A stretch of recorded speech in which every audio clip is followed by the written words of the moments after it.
You are so strong. It is meant to be the highest compliment, a recognition of your resilience, your capacity to endure, your ability to be the rock for everyone around you. For many of us, it is the role we have built our entire lives upon.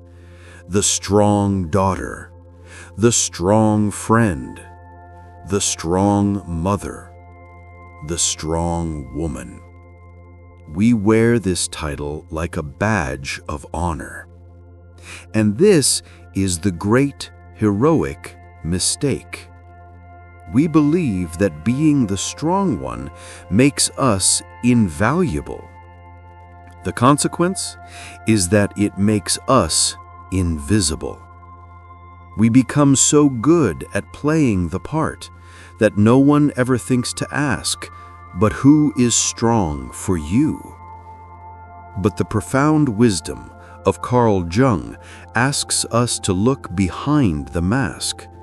The true solution to the exhaustion that so many strong women feel is not to become even stronger. It is to have the courage to be weak. The counterintuitive truth is this: your strength may be the very thing that is crushing your soul. Not because you are not powerful, but because the performance of strength is the most exhausting job in the world. Today, we are not going to celebrate this strength. We are going to confess its cost. We will explore the strong woman persona, the beautiful, admired mask that can become a prison of loneliness. We will face the shadow it creates, the vulnerable, needy, and beautifully human parts of ourselves that we have been taught to hide. This is not an attack on your power. It is an invitation to find a new kind of it, a strength that does not require a performance, a strength that is simply true. The world loves a strong woman. We see her in our movies, celebrated in our songs, praised in our families. She is the stoic mother who never breaks, the high-powered executive who never flinches, the friend who is always okay. And so, from a very young age, we learn a simple, powerful lesson. To be loved, to be admired, to be valued, we must be strong. This is the common mistake we make. We believe that this strength is who we are. We mistake the performance for the person. The consequence is that we build a beautiful prison for ourselves, a gilded cage. We receive the admiration we crave, but we pay for it with our own authenticity. We are loved, but we are not known. And over time, the weight of this performance becomes unbearable. The great psychologist Carl Jung gave a name to this mask we wear for the world. He called it the persona. The persona is not inherently bad. It is a necessary social interface. It's the professional face you wear at work, the polite face you wear at a dinner party. The danger is not in having a persona. The danger is when the persona has you. It is the moment you forget that you are wearing a mask and you begin to believe the mask is your only face. The strong woman persona is one of the most powerful and most seductive masks a woman can wear. Its job description is clear. You must be in control at all times. You must have the answer to every problem.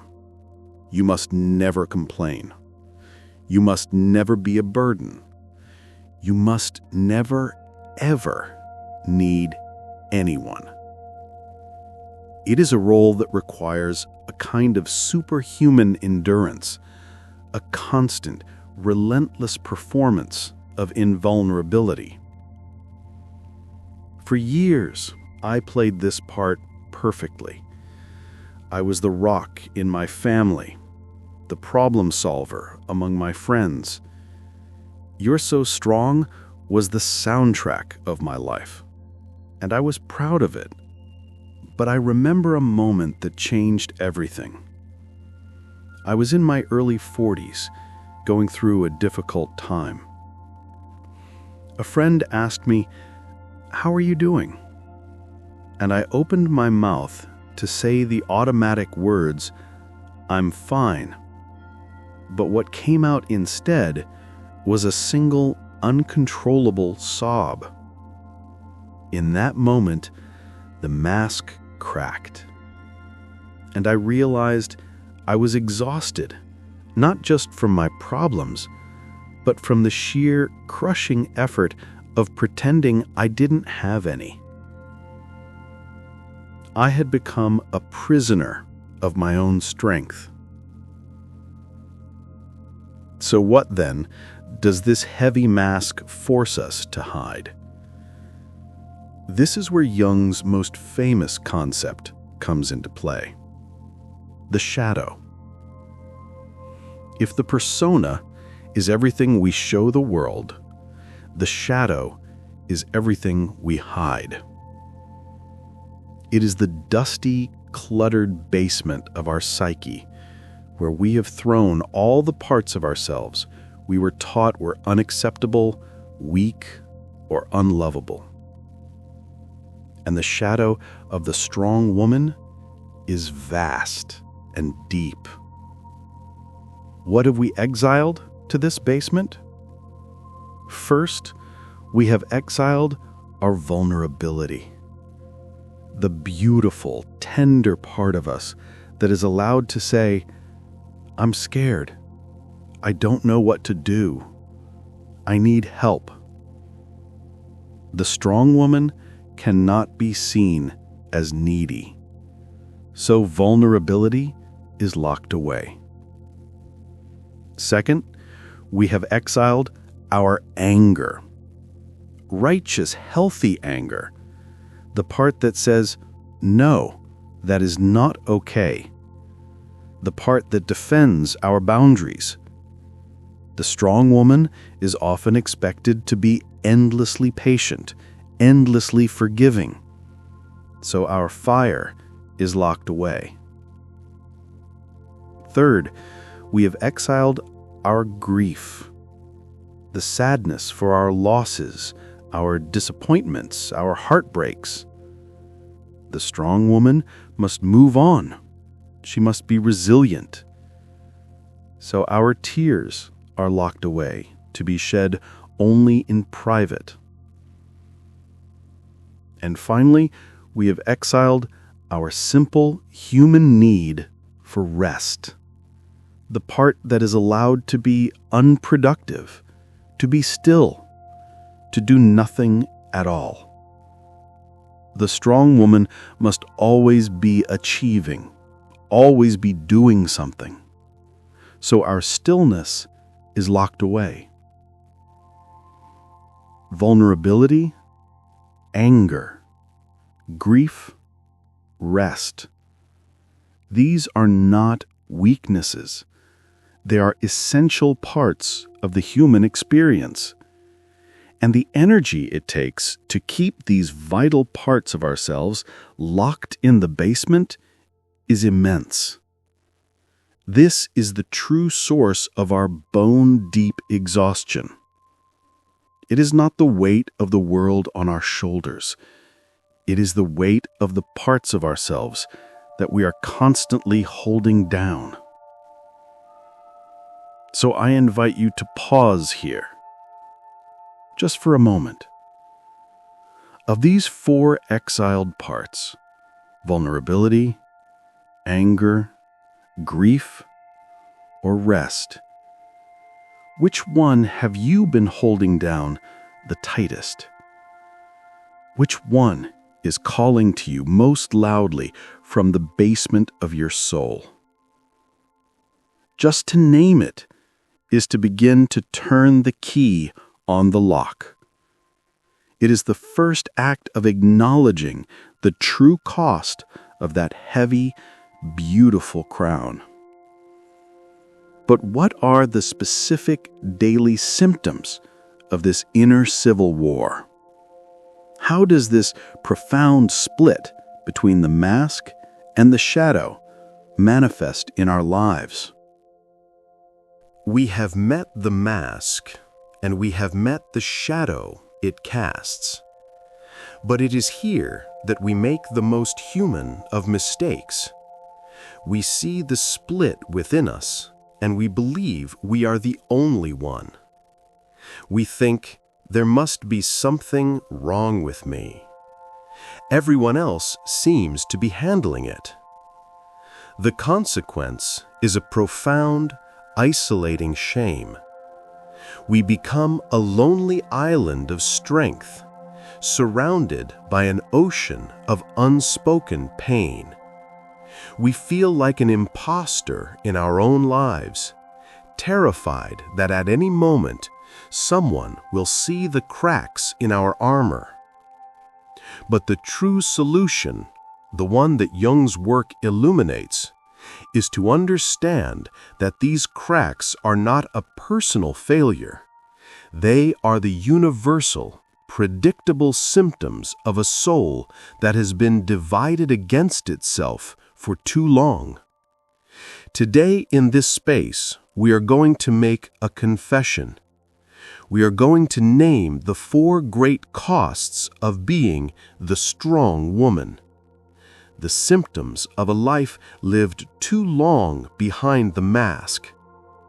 The first great cost is a profound, almost paradoxical loneliness. This is the loneliness of being admired but not known. People come to you for your strength. They see you as the rock, the pillar, the one who can handle anything. They love your persona. But your true self, the one who is scared, the one who is tired, the one who is grieving, remains in the basement of your soul. You can be in a room full of people who love you and feel completely, utterly alone, because no one in that room truly knows the woman behind the mask. This is not their fault. It is the price of the performance. You have trained them to only see your strength. The second cost is a slow, creeping, emotional numbness. The mistake we make is believing we can selectively numb our feelings. We think we can just push down the bad ones, the anger, the sadness, the fear. But the soul does not work that way. When you build a dam to stop the river of grief, you also, unintentionally, stop the river of joy. When you suppress your capacity for righteous anger, you also suppress your capacity for passionate love. You become competent. You become efficient. But the colors of your life begin to fade to gray. You find yourself going through the motions, unable to feel the highs, and, in a strange way, even missing the lows. You are safe from pain, but you are also exiled from joy. The third cost is the one your body pays every single day: chronic, unexplained stress. The energy it takes to hold down your shadow is immense. It is a constant, low-grade, internal clenching. And that psychic tension must go somewhere. It manifests in your body.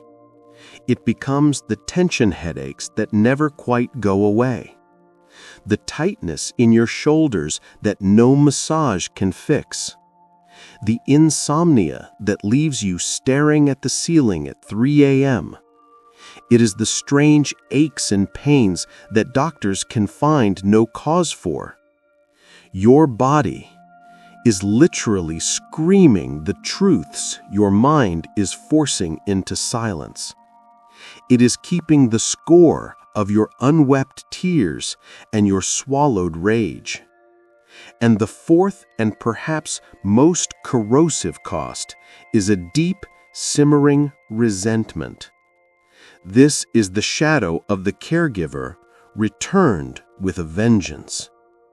It is the quiet, bitter poison that grows from 1,000 unacknowledged sacrifices. You become resentful of the very people you are trying so hard to be strong for. You feel a flash of anger when your partner asks for one more thing because they do not see you are already carrying everything. You feel a pang of bitterness when a friend complains about a small problem because you have never allowed yourself to complain about your big ones. This resentment is a terrible burden because it is mixed with guilt.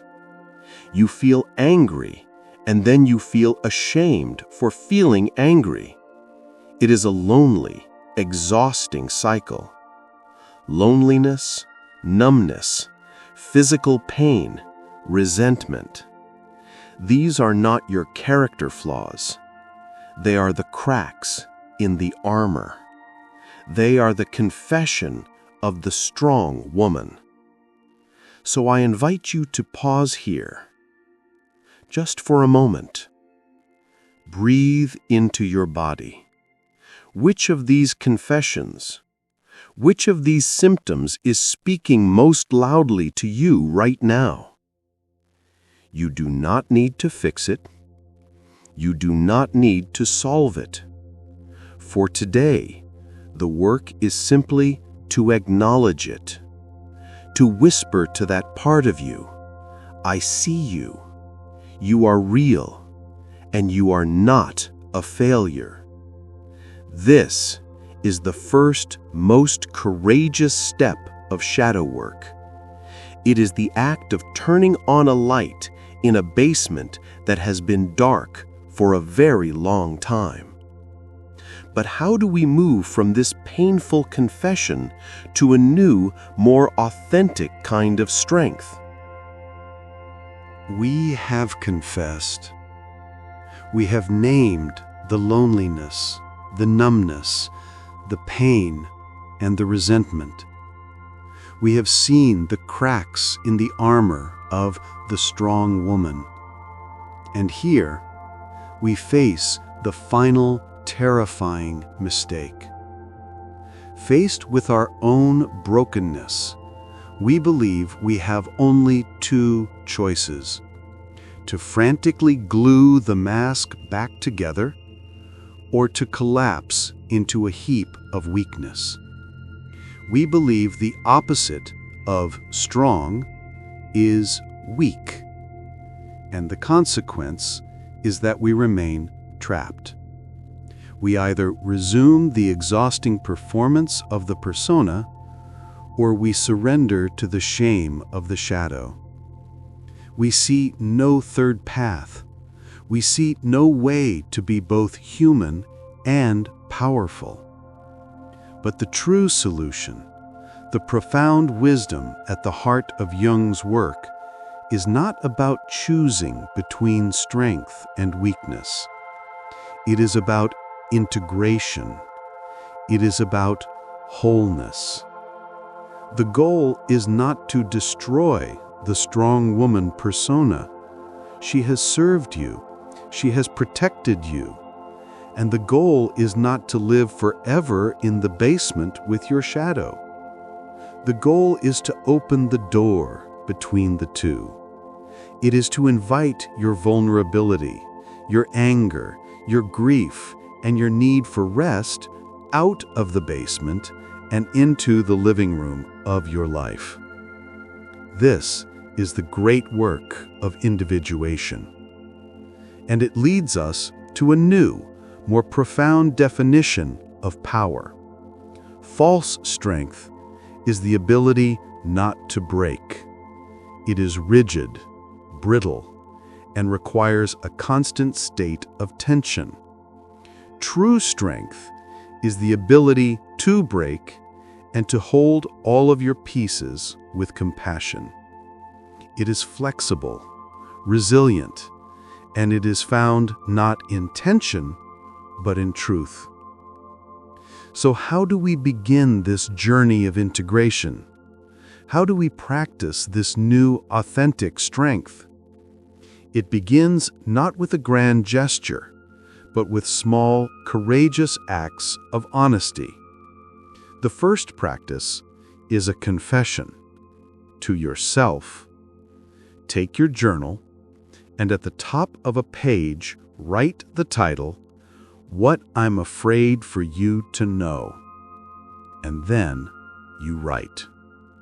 You give voice to the parts of you that the strong woman has silenced. I am afraid of failing. I am exhausted and I need help. I am not always okay. I am lonely. This is a profound act of shadow work. You are turning on the light in the basement. You are acknowledging just to yourself that these parts are real. The second practice is to lower the shield just a little.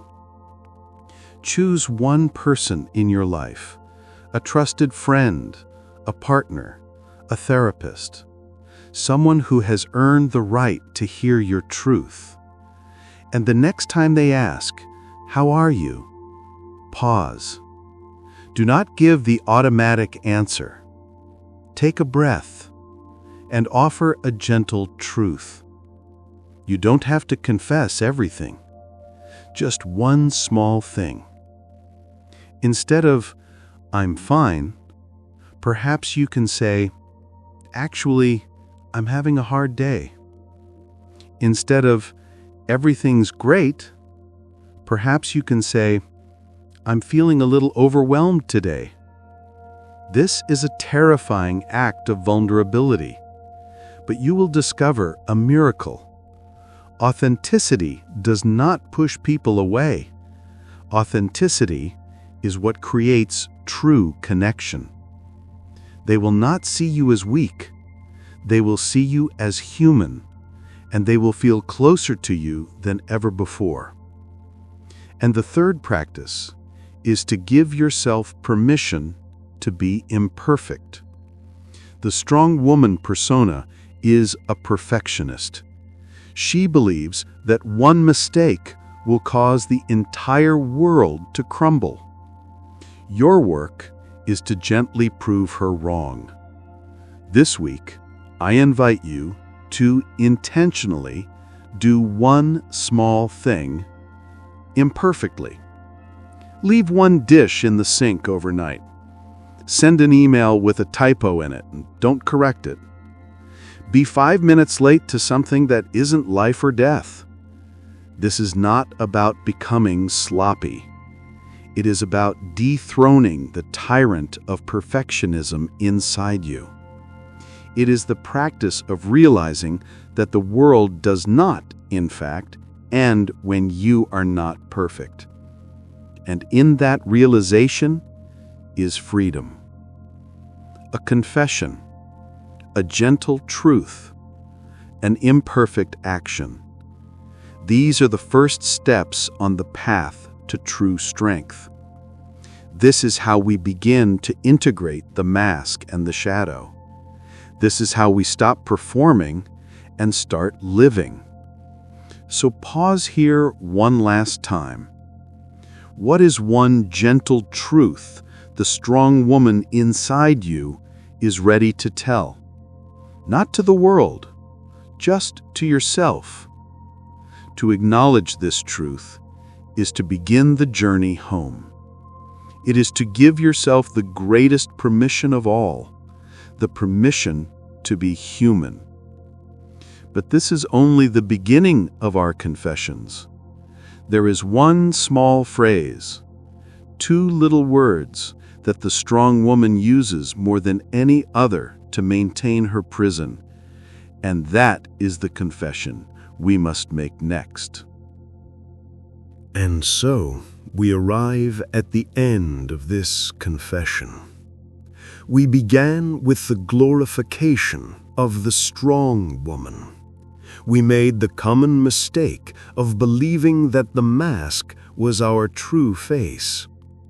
The consequence was a gilded cage of loneliness and exhaustion, a life where we were admired but not truly known. But we have found a new way. The true solution, the path of Jungian individuation, is not to destroy our strength, but to integrate our weakness. To understand that true power is not found in being unbreakable, but in having the courage to embrace all of our broken pieces. We have been given the first gentle steps on this path, a private confession, a gentle truth, and an imperfect action. It is so easy, even now, to hear this message and to feel a sense of fear. A voice that whispers, "If I am not the strong one, who will be? If I let myself crack, won't I just fall apart completely?" This is the final mistake of the performer, the belief that there is no life off stage. And the consequence of this fear is that we remain in the prison of our own performance, terrified of the freedom that lies just beyond the curtain. But the truth, the one I invite you to hold in your heart, is that you are more resilient than your mask. Your vulnerability is not a liability. It is the source of your deepest connection. Your capacity for feeling is not a weakness. It is the source of your greatest wisdom. The journey of shadow work is not about becoming less. It is about becoming more. More whole, more human, more you. You do not need to abandon your strength. You only need to abandon the performance of it. True strength is not a crown you wear for others. It is the quiet, unshakable ground of authenticity beneath your own feet. It is the freedom that comes when you no longer need to be a symbol and can simply be a person. A gloriously imperfect, beautifully complex, and finally, whole human being. So, as we close our time together today, I invite you to make a quiet confession, a gentle act of rebellion against the tyranny of being strong. In the comments below, I invite you to complete this sentence. This is not just a comment, it is a declaration of your own humanity. Begin with the words, "The strong woman in me is tired of." For example, "The strong woman in me is tired of pretending I have it all together." By naming what you are tired of, you take the first step toward putting that burden down. You give every other strong woman who reads it permission to do the same. We have now confessed the high cost of this exhausting role, But there is one final piece of the puzzle we must examine. There is a secret code, a two-word phrase that the strong woman uses every single day to maintain her armor and keep the world at a safe distance. It is perhaps the most common and most dangerous lie an exhausted woman can tell. I'm fine. And decoding that phrase is where our journey will continue.